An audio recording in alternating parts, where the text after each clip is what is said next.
सर्वसामान्यांच्या हक्काचा आवाज जागर जनस्थान।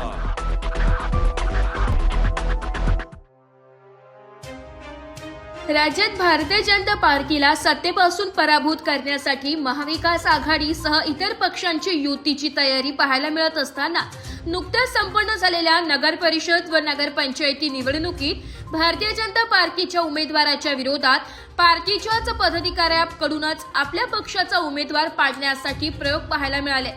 अकोल्याच्या मूर्तिजापूर नगर परिषदेत एक धक्कादायक प्रकार सोशल मीडियाच्या माध्यमातून समोर आलाय।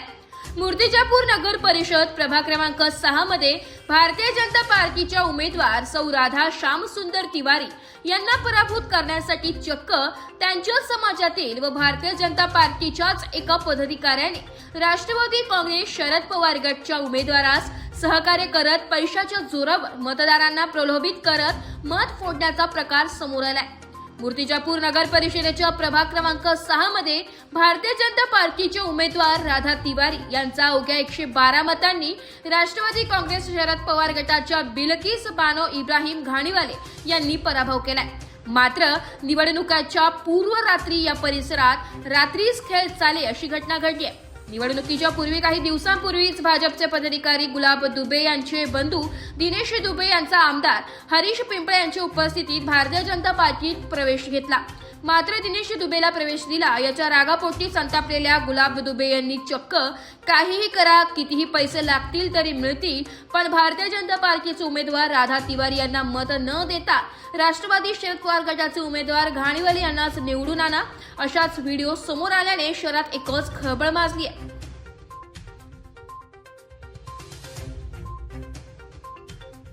हे इब्राहिम भाई येऊन राहिले निवडून पहिल्यांदा घरी मी भविष्यात कधी सांगितलं का दारका भैया उभे राहिले, मी कधी वोट मागायला आलो मला माझ्या स्वभावाने कोणाला मागायचं, कारण की मी ठसनी माणूस आहे, वोट मागायला येत नाही। पण जीत कशी चढली माहिती आहे काय, माझ्या छातीवर तर दिनेशला भाजपमध्ये घेऊन राहिले,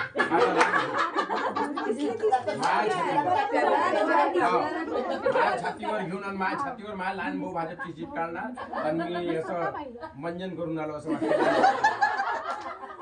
मग मी नाही, हे सीट आहे, तुम्ही इज्जत ठेवा, मी कधी आणि कधीच नाही कोणाला पाण्याची टंचाई राहिली मी मोडल्यात उभं राहिलो, काही असलं कोणतेही असलं तर हे आता समोर आहे।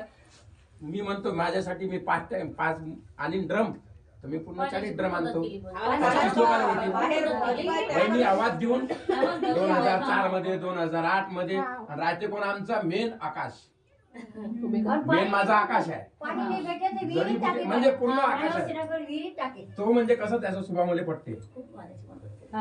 तो टँकरवर जाणं येणं पहिले होतं, पल्लवीच्या घरचं ते, पण आता कसं आहे जसं जसं मोठं होऊन जाते माणूस तसं तसं ते काम करत नाही। तर हे झालं म्हणजे कसं कोणती गोष्ट मी तुम्ही आकाशला म्हणतो, दुपारी मी आकाश सोबत पाठवून दिलं, म्हटलं जे आहे पर्सनल घर तुम्ही आकाश सोबत घेऊन घ्या, मी काही येत नाही, का त्याने कपडे मारून जाता म्हणून तरी जायचं असं काय हे घ्या हे घे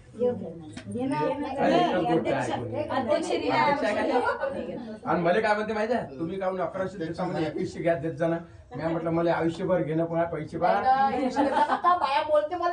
काय म्हणतात 2100 करून घेतो या म्हणजे वाढले मूल्य मी इब्राहिम प्रभाग क्रमांक 6 मध्ये उमेदवाराला पराभूत करण्याकरता पैशाचा आमिष दाखवून मतदारांना प्रलोभित करण्याचा प्रयत्न झालेला आहे, काय खरी गोष्ट आहे। काल मला एका चांगल्या माणसांनी ती क्लिप पाठवलेली आहे, ती मी ऐकलेली आहे। भारतीय जनता पार्टीचे अध्यक्ष आहेत ते व्यक्ती उत्तर भारतीय, त्यांचा तो आवाज आहे।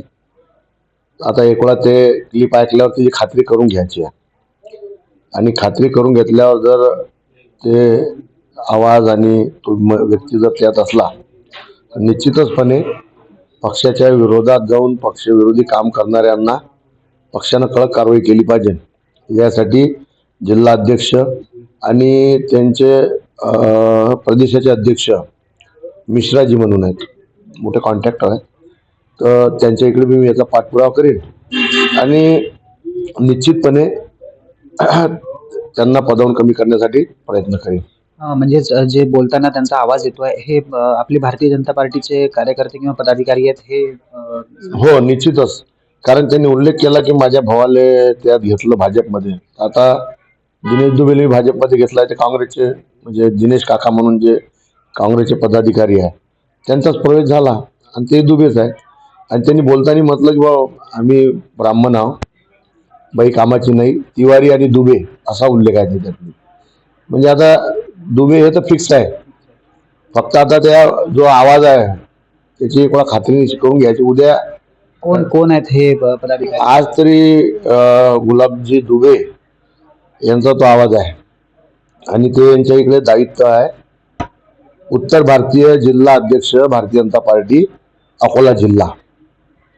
आज तो आवाज त्यांचा आहे 100%. पण तरी कसं आहे, कुणी त्यांचा आवाज काढून जर त्यांनी फसवायचा प्रयत्न तर नाही करून राहिला, एक वेळा तो संपूर्ण प्रकार तपासून टेक्निकल तपासून जर ते सत्य असलं, पण 100% त्यात सत्यता आहे, पण तरी बी आपण कसं एकदम कारवाई करायच्या पहिले एक वेळा आपण सत्यता प्रामाणिक करून घेतलं ना, प्रामाणिक करून घेतलं म्हणजे विषय संपून जाते, कोणाला बोलायला जागा राहणार नाही.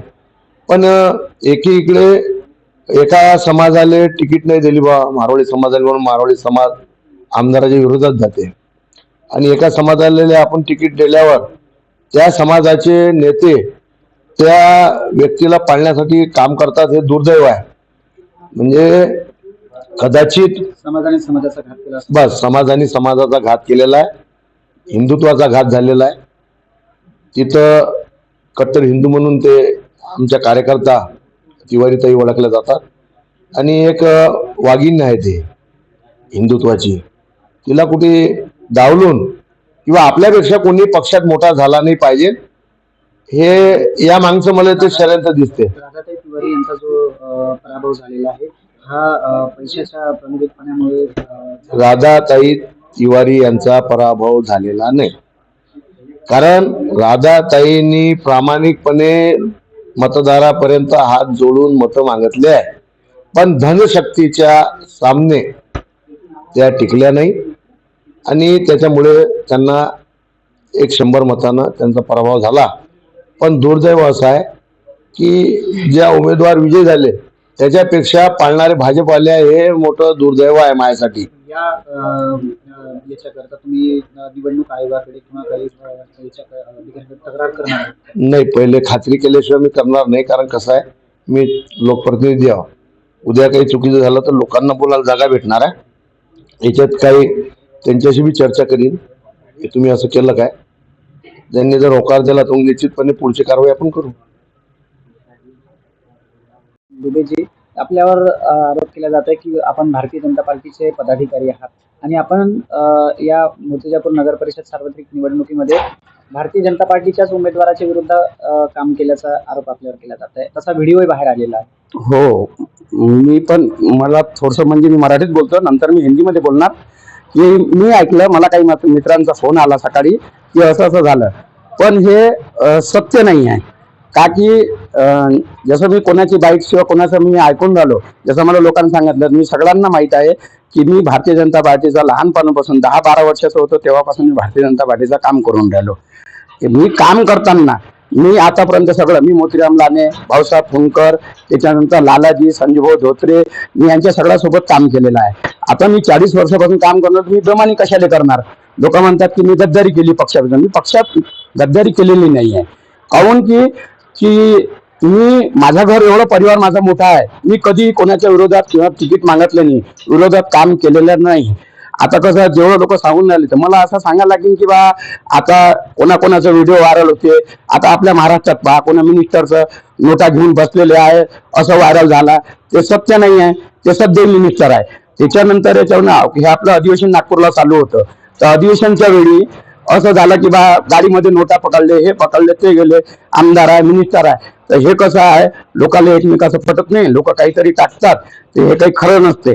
आता आपलं जेव्हा योगीजी आलते आपल्या मूर्त्यापूरमध्ये, आमचे लाडके आमदार हरीशभाऊ पिंपळे यांचं जेव्हा ते प्रचार होतं त्यावेळी लोकांना म्हटलं तिकीट मागितलं नाही, हे केलं नाही केलं, लोक मजा उडून झाले होते की बाकी टाकल्याचा कोणतरी पोरगा होता त्यांना सांगितलं की हरिभाऊनं असं सांगितलं की मी कमावून घेतले, हे केले, ते केलं.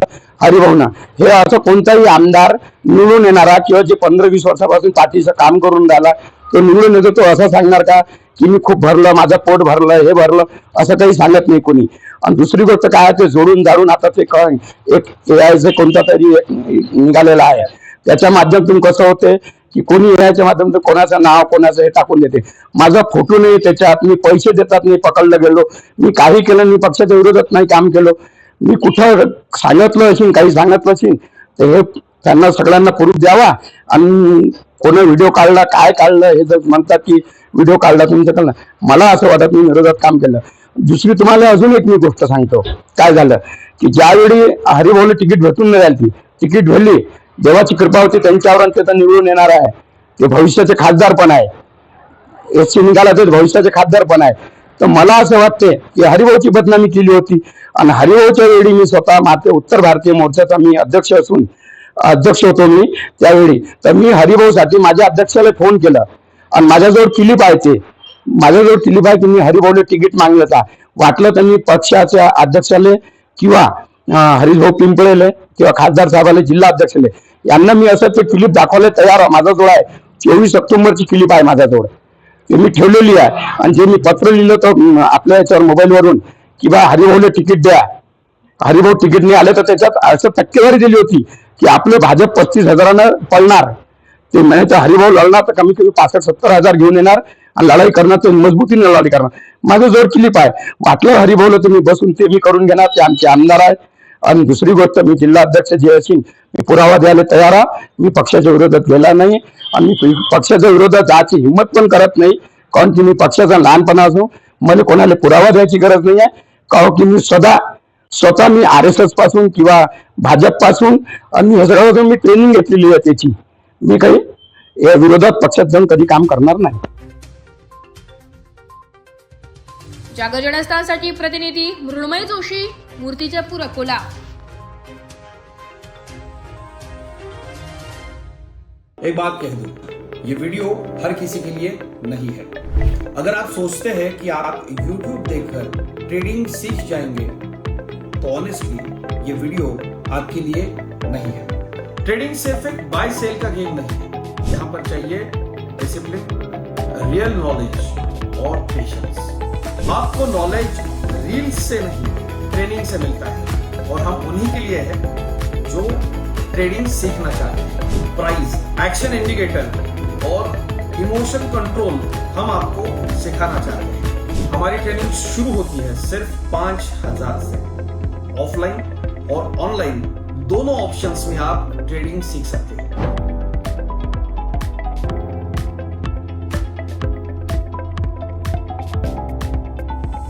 अगर 5,000 इन्वेस्ट करने में प्रॉब्लम है तो फिर ट्रेडिंग में करियर करने का आइडिया छोड़ दीजिए। अगर आप सीरियस हो, ट्रेडिंग के स्किल को बिल्ड करना है, साइड इनकम बनाना है, आपका फ्यूचर सिक्योर करना है, तो स्क्रॉल मत करो, फॉर्म भरिए, ट्रेनिंग लीजिए और सही तरीके से ट्रेडिंग के अपने स्किल्स को बेटर कीजिए।